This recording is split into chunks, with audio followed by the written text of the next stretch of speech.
I also now would like you to have a look at some objects and just think about how you might be able to bring these objects to life. Now, people like memories associated with things that they can remember using or they remember their grannies using. They've all got their own little individual stories, but for the moment, do just look at them and make something up.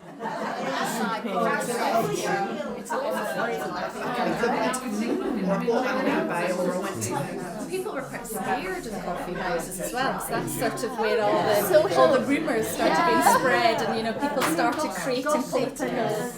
Because there were a lot smaller then too. Yeah, they could be even older than that. But we talked about what it could have been used for, and we kept coming back round to steamed puddings. Christmas puddings. I'm really pleased. And then we talked about that idea of senses, and Margaret mentioned, that sound of somebody whisking, and then we said about the smells. So there was all that. We did talk a bit more historically, like bowls through the ages and rituals and all that sort of stuff, but we kept coming back to food. This bowl is used by a lady in the village. She's actually now given me it because I'm always going up and saying, "I'm doing an interpretation course, can I have your bowl?" Oh, for goodness sake, just take it. So she used to always make us Christmas pudding in this. She now gets it back from us at Christmas time to make Christmas pudding in it. And when she first made it, we commented on the fact that this was particularly delicious Christmas pudding. There's no doubt about it, she knows how to make a Christmas pudding. And she said, "Oh, did you like it?" I said, "Yeah, it's an unusual bowl." Yes, I've always had that bowl. That's always been in my family. I made that pudding for Albert. And I said, oh, who's Albert? Oh, well, the story emerged that she used to make Christmas puddings for Albert Pierpoint, the hangman, in that bowl. To this. So we talked about what it was made of. We were trying to guess how old the child might have been that had it. And then thinking about actually looking to paintings for inspiration about how people wore them, comparing them to, we then had a discussion on local shoes and clogs and that sort of thing that the local children probably wore around here. We're going to do this with this third one because I heard you speaking about it, so go for it. I mean, looking at it and thinking that you could do a sort of tea tasting, as you were describing with your Pakistani ladies, different sorts of tea. I was trying to remember, but I seem to recollect that actually they often tipped the tea out of the bowl. Oh, I'll tell you about that in a minute. Or is that a myth? I'm not sure. I'll tell you, it's a myth. It's a myth. Well, it's not a myth, but it's bad manners. And the sort of tea ceremonies, I mean, you might have Japanese stuff in the collection that you could tie in. Exactly. But tea is a sort of universal. Builder's tea as opposed to polite tea, etc., etc. We were mentioning tea caddies and how tea was very precious and was often kept under lock and key, and the key was probably on the lady of the house's chatelaine. And then diversifying into coffee being the sort of working drink, and the number of coffee houses, which has a resonance today because they're all coming back. Now, with regard to the cup, you can also bring this really to life about how it would have been used. And I do a character called Mrs. Doig, who is an 18th century lady, and she was in the fortunate position of being able to drink tea. And one of the things I ask the ladies to do is to learn how to drink tea. The gentlemen would not have drunk tea at the period that we're doing it. It's sort of around the 1760s.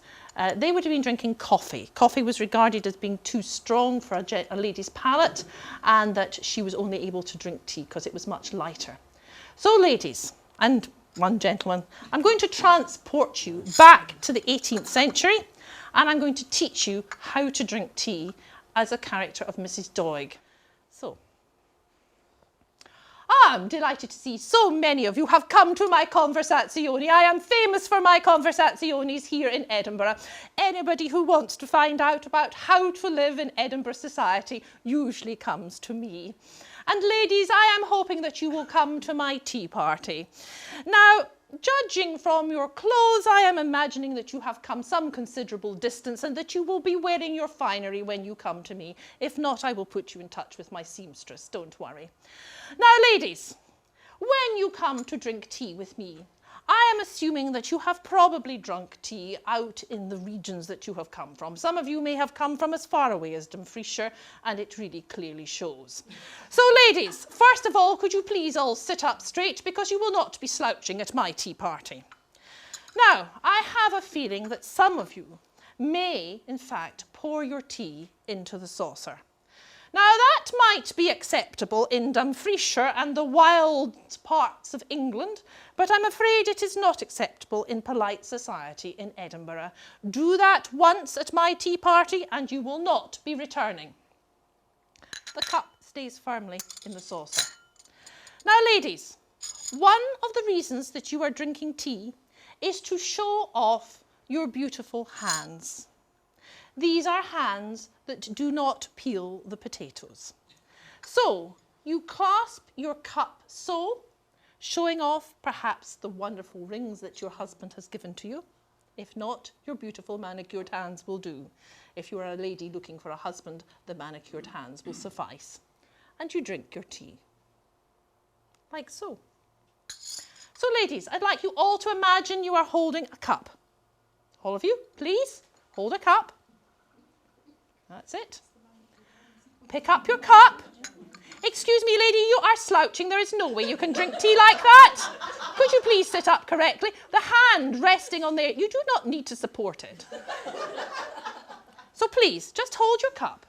That's it. We're holding the saucer, not the cup. And clasp your cup so, and drink. Not bad. However, could I remind you that my room, although larger than most, is not that large. I do not want you poking out the eye of the Duchess, so please bring your elbows in and please sit up straight. I am going to have to send you to my corseteer. Clearly you don't wear corsets in the wilder elements of this country. Sit up straight, ladies. Posture is important.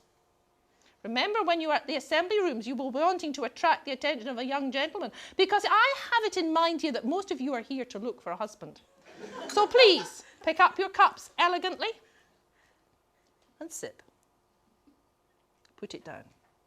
Excellent, that's much better. Now we'll come back to the 21st century. So you can see how using a part of etiquette can bring something really ordinary to life. And there's lots of etiquette things associated with objects that were used in everyday life of the past that are used now. So that's a really easy thing to do. So you're very welcome to bring your teacup to life in such a manner.